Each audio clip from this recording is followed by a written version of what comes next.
The latest mock draft discussion around the Dallas Cowboys is starting to generate a lot of debate among fans, and honestly, it is easy to understand why.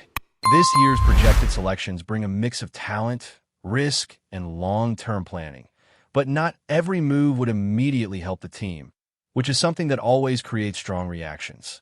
When people look at a draft class, they want players who can contribute right away, especially for a team that believes it should be competing and not rebuilding. That is why every single pick ends up being analyzed, not just for talent, but for timing, fit, and overall roster impact. Looking at the early part of the draft board, the way the first round unfolded played a big role in what options would realistically be available when Dallas was finally on the clock. Several offensive players came off the board early, and that always creates a situation where defensive talent can start sliding further than expected.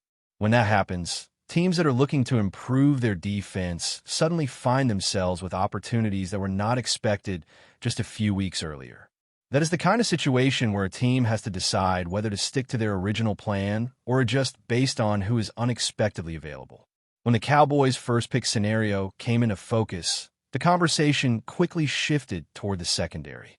The defensive back room is talent, but there are also questions, especially when you think about depth, durability, and long-term stability. Adding a cornerback early in the draft would signal that the organization wants to reinforce the pass defense and make sure the team has enough playmakers to deal with the increasingly pass-heavy offenses across the league. A strong outside corner can completely change how a defense operates, allowing more aggressive coverage schemes and giving the pass rush more time to get to the quarterback. However, the discussion is not just about talent. It is also about risk management. Drafting a player coming off an injury always brings uncertainty, no matter how talented the player looked before getting hurt. Teams have to evaluate medical reports, recovery timelines, and whether the player will return to the same level of performance. Sometimes those picks turn into huge steals, and other times they become long-term what-if stories. That is why teams that are in win-now mode often hesitate to take players who might need time before they can fully contribute on the field. Another interesting part of this mock draft scenario was the idea of going defense again later in the first round, this time at the safety position. That kind of move would show a clear strategy, build speed and playmaking ability on defense.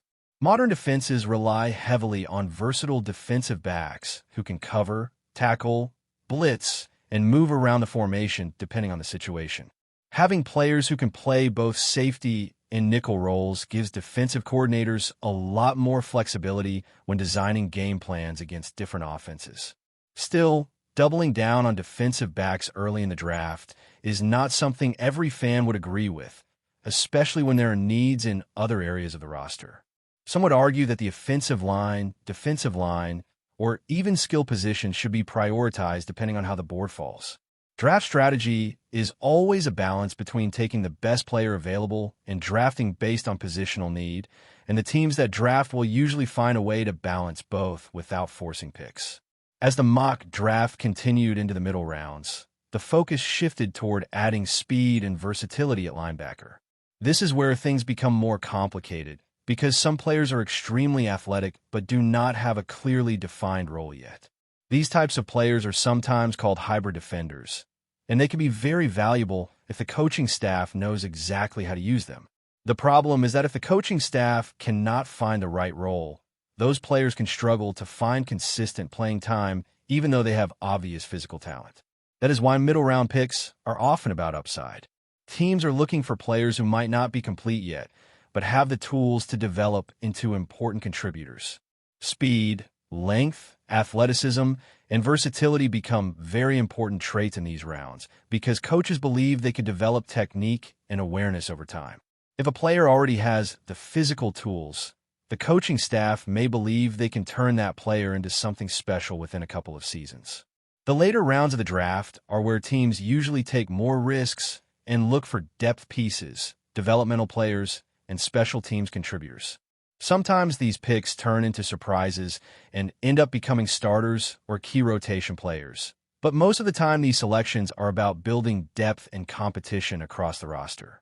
Good teams understand that a season is long, injuries happen, and having depth can be the difference between a strong season and a disappointing one.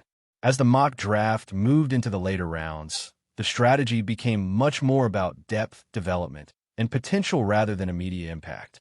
This is usually where front offices try to find players who may not be complete prospects yet, but have one or two traits that stand out. Maybe it is size, maybe it is speed, maybe it is raw athletic ability, or sometimes it is just toughness and work ethic. Teams often believe that if a player has at least one standout trait, coaches can develop the rest over time and eventually turn that player into a useful contributor. One of the more interesting parts of the later round projections was the focus on offensive depth, particularly at tight end and running back. Even if those positions are not considered urgent needs, teams often look ahead 1 or 2 seasons when making these selections. Contracts expire, injuries happen, and depth charts change very quickly in professional football. Drafting a player a year before you actually need him is sometimes the smartest way to keep the roster balanced and avoid major holes in the lineup later on. At tight end, for example, teams are not always looking for a star in the late rounds. Sometimes they are looking for a player who can block well, contribute on special teams, and catch short passes when needed. Those players may not put up huge statistics, but they play an important role in offensive schemes, especially in running situations and short yardage plays.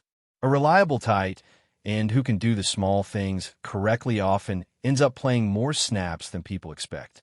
The running back situation is always interesting in drafts because opinions on the position vary a lot from team to team. Some organizations believe running backs can be found anywhere in the draft or even in free agency, while others still believe in drafting and developing runners within their own system. The key for most teams now is finding running backs who can do more than just run the ball. They need players who can catch passes, block and pass protection, and stay on the field in multiple situations without the offense becoming predictable. Another late-round topic that created discussion was the possibility of drafting a quarterback even though the roster already has several options at the position. This is something that happens more often than people think. Teams sometimes draft quarterbacks not because they need an immediate starter, but because they believe in developing quarterbacks as long-term assets. A quarterback taken in the later rounds can sit, learn the system, improve mechanics, and potentially become either a future backup, a trade asset, or in rare cases, a surprise starter down the road. Quarterback development is very unpredictable, which is why teams sometimes take chances on talented but inconsistent players. If the physical tools are there, coaches believe they can work on decision-making, footwork, reading defenses, and overall consistency. It is a long process, but when it works, it can be extremely valuable for the organization. When it does not work, the team has only spent a late-round pick, which is considered a manageable risk. The final rounds of any draft are always about taking flyers on players who have something intriguing about them. Maybe a wide receiver with great size, maybe a defensive lineman with long arms and strength, maybe a cornerback with speed but raw technique. At that stage, teams are looking for potential more than production. They are looking for players who might develop over time, contribute on special teams, and fight for roster spots during training camp. When you look at the entire mock draft as a whole, the overall theme seemed to be building a faster and more athletic defense while adding depth pieces on offense for the future. That kind of strategy suggests a team that wants to improve defensively in the short term while quietly preparing the offense for long-term roster changes. It is a balanced approach, but it is also one that depends heavily on player development and coaching. And that is really what makes any draft class successful or unsuccessful in the end. It is not just about who you draft, but how you develop them, how you use them, and whether they fit the system. A player who struggles on one team might succeed on another simply because the scheme fits better or the coaching staff uses him differently. That is why draft grades right after the draft do not always mean much. The real evaluation happens 2 or 3 years later when we see which players actually became important parts of the team and which ones did not live up to expectations. For the Cowboys, if a draft played out like this, the success of the class would likely depend heavily on the early defensive picks becoming impact players and at least 2 or 3 of the mid to late round selections turning into reliable contributors. That is usually the formula for a strong draft class. Hit on your early picks, find at least one mid-round gem, and get depth and special teams help from the late rounds. If that happens, the roster becomes deeper, faster, and more competitive, and that is ultimately the goal every time draft season comes around. Another layer to all of this is how these rookies would compete once they actually arrive in training camp. Nothing is guaranteed, especially for mid and late round selections. Every year, there are players drafted later than expected who end up pushing veterans for roster spots, and sometimes even earning starting roles. That internal competition is something teams value a lot because it raises the overall level of the roster. If these picks bring the right mentality along with their physical tools, they could create battles at multiple positions, which is exactly what coaching staffs want to see heading into a new season. There's also the question of scheme fit, which often gets overlooked when people evaluate draft classes. A player might have great college production, but if his skill set does not match what the team asks him to do, the transition can be difficult. On the other hand, a player who is used in a limited way in college might thrive in a professional system that highlights his strengths. That is why some of these selections, especially the more versatile defensive players, could either become key pieces or struggle depending on how they are deployed within the system. Special teams will likely play a huge role in determining which of these players stick on the roster early in their careers.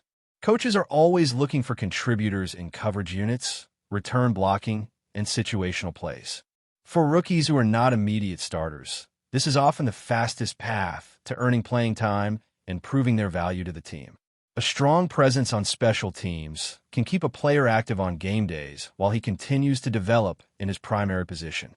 And as the season approaches, the expectations around this draft class would continue to evolve based on preseason performances and early regular season opportunities. Some players might flash right away and create excitement, while others may take longer to adjust to the speed and complexity of the professional level. The key will be patience combined with smart usage, allowing each player to grow into his role while still contributing wherever possible as the team looks to stay competitive throughout the year. But before we continue, don't forget to subscribe to our channel and give this video a like. Your support helps us keep bringing you the latest updates on the Dallas Cowboys. Feel free to share your thoughts on the news in the comments as well. A new force may be rising in Dallas, and whispers around the league suggest it could reshape the identity of the Cowboys' defense. Jaylen Thompson, a name already respected among insiders for his instinctive play and sideline-to-sideline range, has reportedly agreed to a 3-year deal that is turning heads and raising expectations in equal measure. While no official fanfare has confirmed the full details, the buzz surrounding the move is impossible to ignore. Sources close to the situation hint that Thompson arrives not just as another addition, but as a statement, an answer to lingering doubts about the Cowboys' secondary. The phrase allegedly used behind closed doors? A new wall. Thompson himself has fueled the speculation with bold words, reportedly promising to clean up the defensive backfield. It's the kind of confidence that can either galvanize a locker room or place a spotlight squarely on a player's shoulders. In Dallas, it tends to do both. What makes this potential signing particularly intriguing is the fit. The Cowboys have long searched for consistency in coverage, especially in high-pressure moments. Thompson's reputation suggests a player who thrives in chaos, reading quarterbacks with a gambler's eye while maintaining the discipline of a seasoned veteran. If the rumors hold true, his presence could signal a shift toward a more aggressive, opportunistic defensive scheme. Still, skepticism lingers. Big promises are nothing new in the NFL, and Dallas has seen its share of off-season optimism fade under the bright lights. The question now circulating isn't just whether Thompson can perform, but whether he can transform. Inside league circles, there's a growing belief that this move, if finalized as described, could quietly become one of the most impactful defensive additions of the year. Not flashy, not headline-dominating at first glance, but potentially decisive when it matters most. For now, it remains a story built on murmurs and momentum. But if Jaylen Thompson delivers on even part of what's being suggested, the Cowboys' secondary may soon be known for something it has lacked in recent memory: fear. That's it for this update. If you enjoyed the video, and want to keep receiving exclusive news about the Dallas Cowboys, please subscribe to our channel and give this video a like. We always look forward to your comments and opinions. See you in the next video.